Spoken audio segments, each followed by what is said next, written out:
Tahukah anda 6 bahasa yang paling ramai orang guna di dunia pada tahun 2020? Tahu ke tak tahu? Jawapannya selepas ini.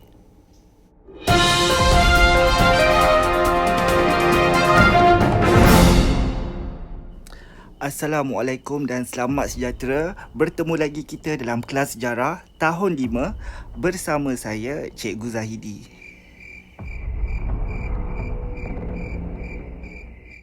Berikut jawapannya. Di tempat yang pertama, bahasa Inggeris. Di tempat yang kedua, bahasa Mandarin. Di tempat yang ketiga, bahasa Hindi. Di tempat yang keempat, bahasa Sepanyol. Di tempat yang kelima, bahasa Perancis. Dan di tempat yang keenam, bahasa Arab.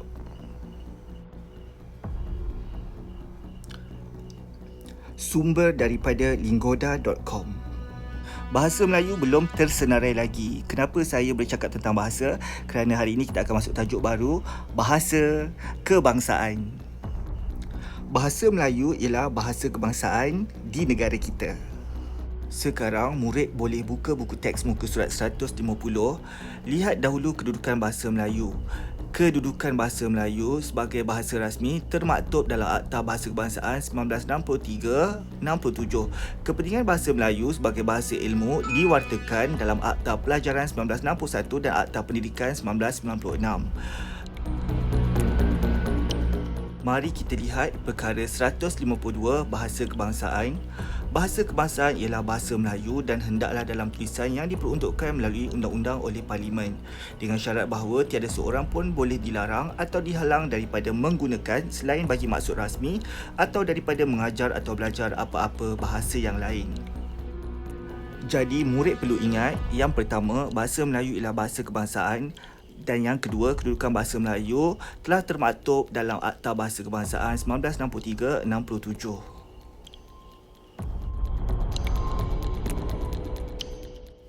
Seterusnya, kita beralih kepada peranan bahasa kebangsaan. Terdapat 8 peranan bahasa kebangsaan. Yang pertama, sebagai lambang jati diri. Bahasa kebangsaan berperanan sebagai lambang negara Malaysia di pesada dunia dan perakuan jati diri rakyat Malaysia. Yang kedua, asas pembinaan negara. Masyarakat berbilang kaum memerlukan satu bahasa yang difahami oleh semua kaum sebagai panduan. Yang ketiga, bahasa Melayu sebagai bahasa persuratan. Contohnya dalam pantun, syair dan novel. Seterusnya, bahasa Melayu sebagai bahasa perhubungan. Dan yang seterusnya, bahasa Melayu sebagai bahasa undang-undang. Seterusnya, bahasa Melayu sebagai bahasa pentadbiran. Dan yang seterusnya, bahasa Melayu sebagai bahasa ekonomi. Dan akhir sekali, bahasa Melayu sebagai bahasa pendidikan. Murid boleh baca huraian di dalam buku teks.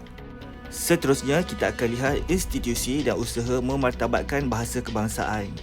Yang pertama, melalui Dewan Bahasa dan Pustaka. Yang kedua, sistem pendidikan. Yang ketiga, Universiti Kebangsaan Malaysia. Yang keempat, Bulan Bahasa Kebangsaan. Yang kelima, Dekad Bahasa Kebangsaan. Dan yang terakhir, MBM, MBI ataupun Dasar Memartabatkan Bahasa Malaysia memperkukuh bahasa Inggeris yang diperkenalkan pada tahun 2012. Huraian murid boleh baca sendiri di buku teks. Akhir sekali, kita akan lihat cabaran penggunaan bahasa Melayu sebagai bahasa kebangsaan. Cabaran yang pertama ialah komunikasi harian di mana bahasa Melayu seringkali digunakan bersama-sama dengan bahasa yang lain.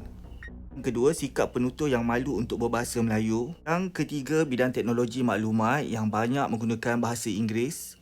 Yang keempat, latar belakang keluarga yang belum mahir berbahasa Melayu. Yang kelima, dalam bidang pendidikan kerana ada murid yang lebih cenderung menggunakan bahasa ibunda mereka. Akhir sekali ialah penggunaan bahasa rojak di mana seseorang itu mencampur-campurkan bahasa dalam perbualan mereka. Contoh bahasa rojak, awak beautiful hari ini. Jika murid sudah faham, boleh jawab latihan di Google Form. Jawab sekali sahaja.